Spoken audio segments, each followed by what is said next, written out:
Com a proximidade do primeiro turno das eleições no dia 6 de outubro, cresce o número de fake news espalhadas, muitas vezes pelos próprios candidatos.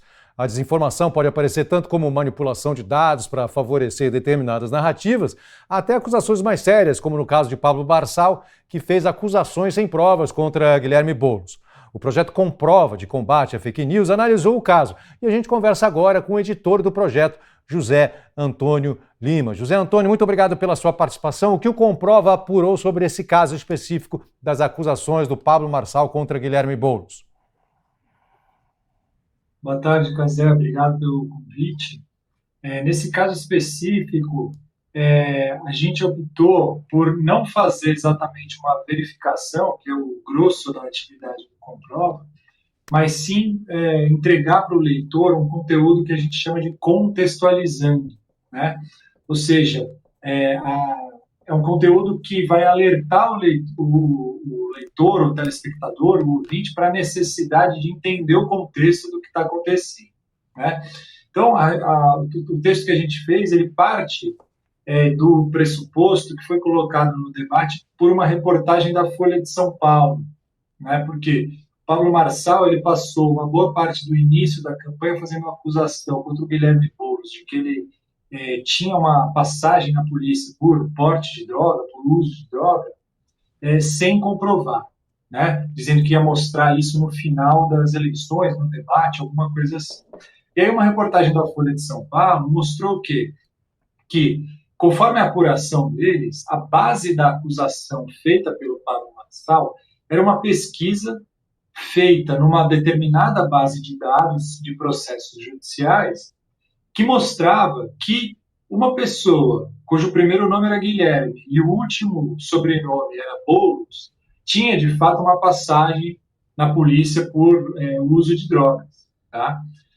Só que o que acontece? Era uma outra pessoa que não o candidato Guilherme Boulos, segundo a reportagem da Folha.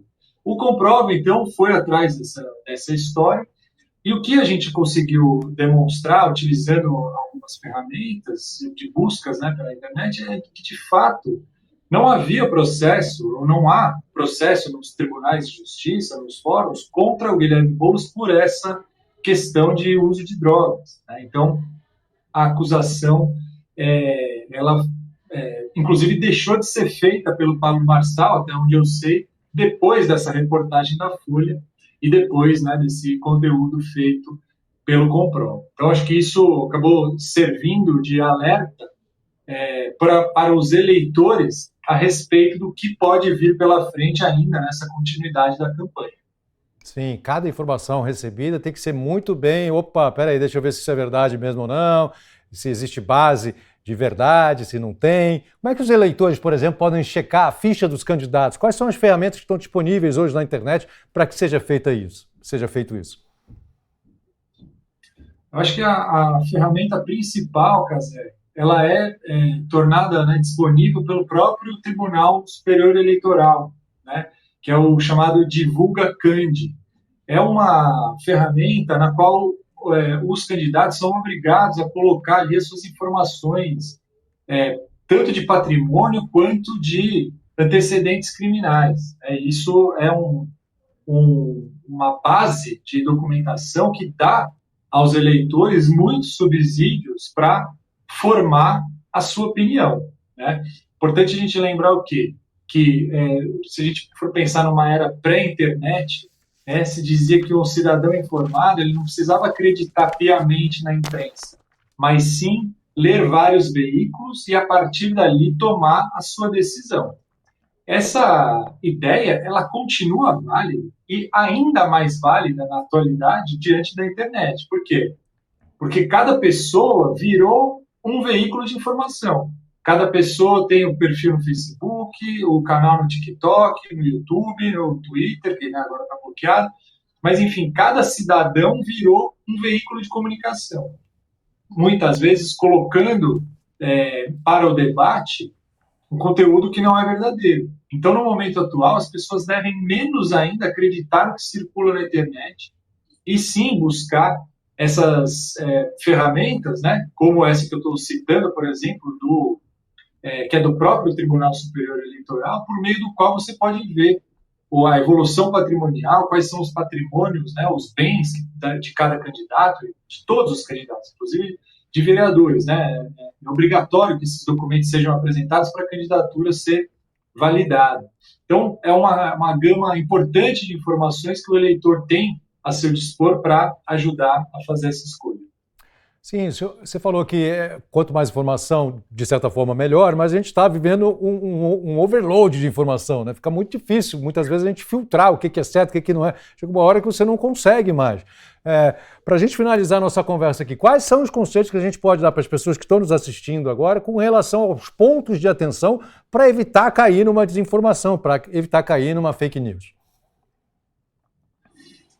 Acho que o principal é desconfiar de todos os conteúdos que chegam até o eleitor, né? Principalmente aqueles que chegam via redes sociais, justamente por conta desse fenômeno que você descreveu aí como um overload de informação e que é real, né?